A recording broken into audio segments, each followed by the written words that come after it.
নির্বাচন কমিশনের রিটার্নিং কর্মকর্তার সিদ্ধান্তের বিরুদ্ধে আপিল করেছেন প্রার্থীরা প্রত্যাশীরা। এই মুহূর্তে রাজধানীর আগারগাঁও নির্বাচন কমিশনারের কার্যালয়ে আছেন নাজিব বেগ, যাচ্ছে তার কাছে। নাজিব, আপিলের জন্য প্রার্থীরা প্রত্যাশীদের উপস্থিতি কেমন দেখছেন?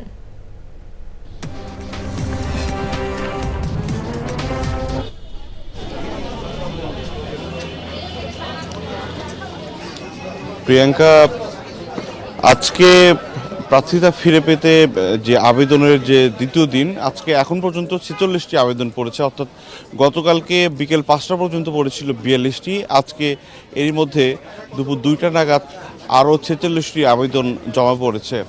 এর মধ্যে আমরা দেখতে পাচ্ছি যে স্বাভাবিকভাবেই স্বতন্ত্র প্রার্থীদের কিন্তু একটি বড় চাপ আমরা দেখতে পাচ্ছি, কারণ এইবার যে বাতিলের যে তালিকা, সে তালিকায় কিন্তু স্বতন্ত্র প্রার্থীদের বড় একটি অংশ আমরা দেখতে পাচ্ছি। 723টি যে মনোনয়নপত্র বাতিল হয়েছে তার বড় একটি অংশ রয়েছেন স্বতন্ত্র প্রার্থীরা। আর একটু আগে আমরা জানতে পেরেছি যে জামাতের কক্সবাজার 2 আসনের যিনি প্রার্থী, দলের সহকারী সেক্রেটারি জেনারেল, তার পক্ষ থেকেও প্রার্থীতা ফিরে পেতে আবেদন করা হয়েছে। আমরা একজন স্বতন্ত্র প্রার্থীর সঙ্গে কথা বলতে চাই, তিনি প্রার্থীতা ফিরে পেতে আবেদন করেছে। আপনার মূলত কি কারণে আপনার প্রার্থীতা বাতিল করা হয়েছিল? ধন্যবাদ। আমি আবু জায়েদ আল মাহমুদ, মাখন সরকার, জাতীয় 249 কুমিল্লা 1 দাউদকান্দি মেঘনা আসনের স্বতন্ত্র প্রার্থী। আমাকে শুনানির দিন বলা হয়েছে, কুমিল্লা অঞ্চলের রিটার্নিং অফিসার বলেছেন যে ক্রমিক নাম্বারের একটা ব্রেক আছে, 1% ভোটারের ক্রমিক নাম্বারের একটা ব্রেক আছে।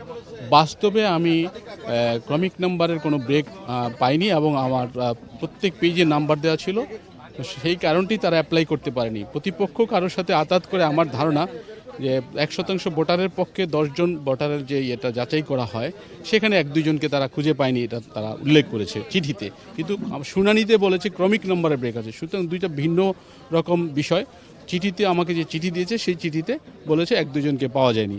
তো আসলে আমি যেটা বলতে চাই, বাংলাদেশের নির্বাচন কমিশন যেই সংবিধানের উপর প্রতিষ্ঠিত শপথ নিয়েছে নির্বাচনটা সুষ্ঠুভাবে আয়োজন করবে জনগণের পক্ষে, দেশবাসীর পক্ষে, দেশবাসী যাতে আনন্দে ভোট দিতে পারে 16-17 বছর পরে, সেখানে দেখা গেছে একটি এমন শর্ত জুড়ে দিয়েছে, বাস্তবে সংবিধান অনুযায়ী বাংলাদেশে পাগল, ব্যাংক্রাফট, দেউলিয়া অথবা সরকারি কর্মকর্তা, অপ্রকৃতিস্থ, এই 3-4 শ্রেণীর মানুষ নির্বাচন করতে পারবে না। আর যে কেউ নির্বাচন তার সাংবিধানিক অধিকার, এটা তার ফান্ডামেন্টাল রাইটস। আমার এই ফান্ডামেন্টাল রাইটসকে হরণ করা হচ্ছে।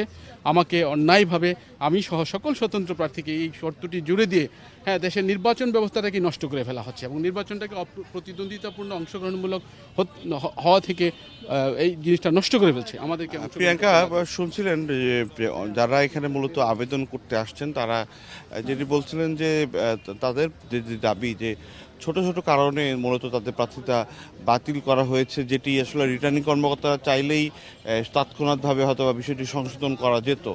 তো আসলে যেহেতু এখানে যে সিদ্ধান্তটি এসেছে, সেই সিদ্ধান্তের বিরুদ্ধে আরও 3 দিন আবেদন করা যাবে। এরপরে মূলত আপিল নিষ্পত্তিগুলো করবেন প্রধান নির্বাচন কমিশনার নেতৃত্বাধীন 4 সদস্য যে কমিশনার, বাকি যা কমিশনার রয়েছেন, তারা নিষ্পত্তি করবেন 10 থেকে 18 তারিখ পর্যন্ত। প্রিয়াঙ্কা, ধন্যবাদ নাজিব আপনাকে। আমরা পরবর্তীতে আরও জানবো আপনার কাছে।